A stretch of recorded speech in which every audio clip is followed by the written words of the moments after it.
Hi there. My name is Sarah, and like many of you, I've faced challenges learning English. But today, I want to share something exciting that helped me turn those challenges into fun. Have you ever wished learning English felt like playing a game? Well, that's exactly what we'll do together in the English Challenge.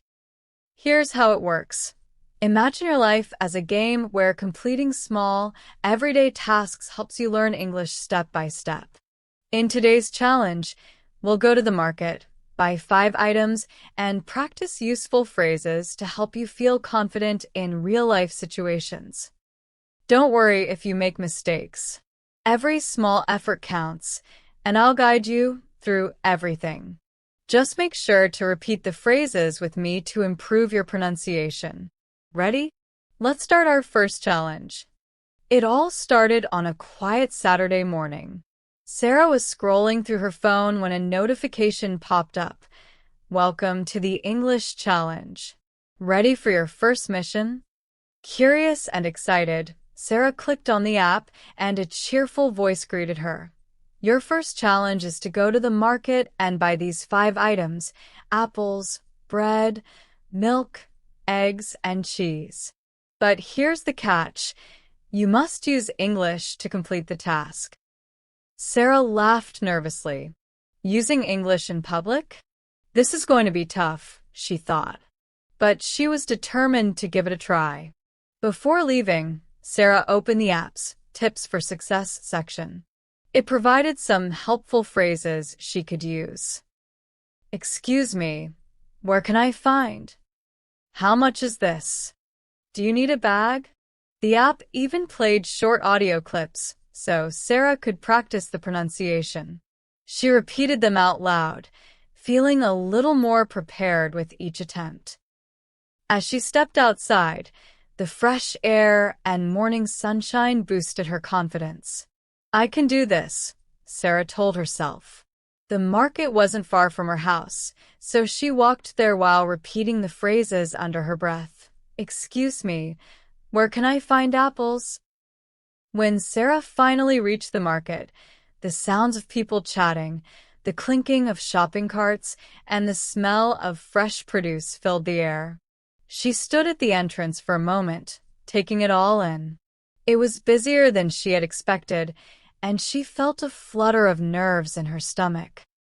With a deep breath, Sarah stepped inside and prepared to tackle her first challenge. As Sarah entered the market, she spotted rows of colorful fruits and vegetables neatly arranged. Her first task was to find apples. Clutching her shopping list tightly, she scanned the aisles but quickly realized she was lost. Okay, she whispered to herself, time to use English. She approached a friendly-looking store employee, a young man stocking oranges. Sarah took a deep breath and said, Excuse me, where can I find apples? The employee smiled and replied, The apples are in aisle 3, just ahead on your right. Sarah repeated, Aisle 3, on my right. Thank you. Feeling a small surge of confidence, she walked to the aisle.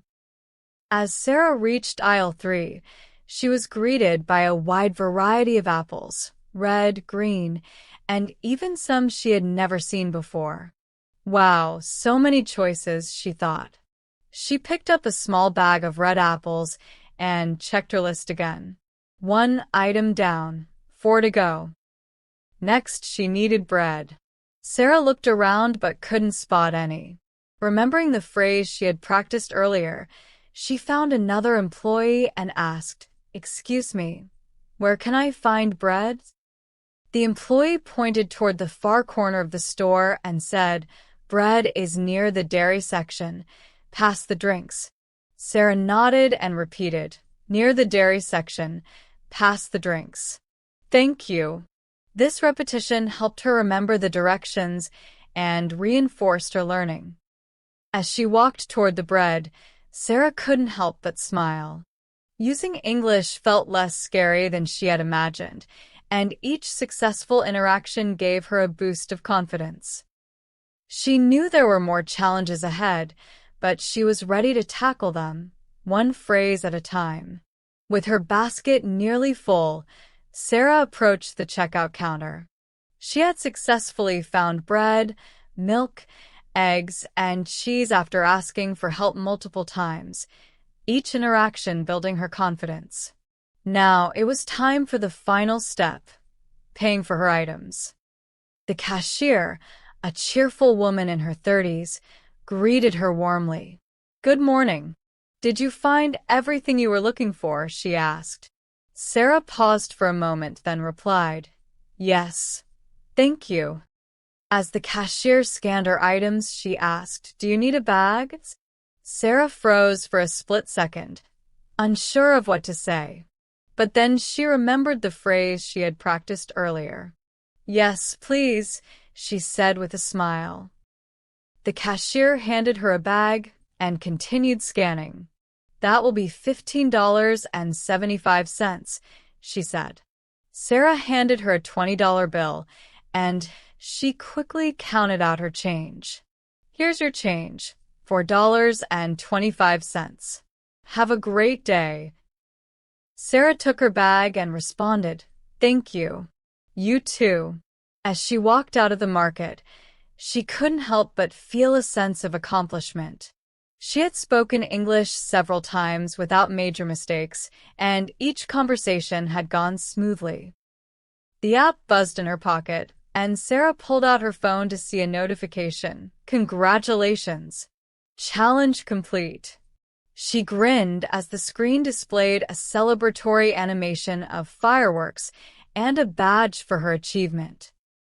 The experience wasn't just about buying groceries, it was about proving to herself that she could communicate in English. With every step back home, Sarah felt more confident and excited for the next challenge the app would bring. Back at home, Sarah placed the groceries on the kitchen counter and sat down with a feeling of pride. She opened the English Challenge app, where a new screen summarized her progress. The cheerful voice of the app chimed in, "Great job.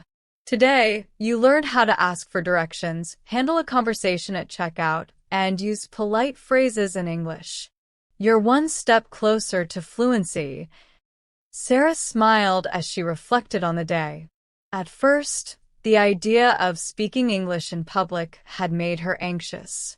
But now, she realized that small steps and simple phrases were the key to building her confidence. She remembered her first conversation at the market, asking the employee, "Excuse me, where can I find apples?" That one phrase had opened the door to so many other interactions.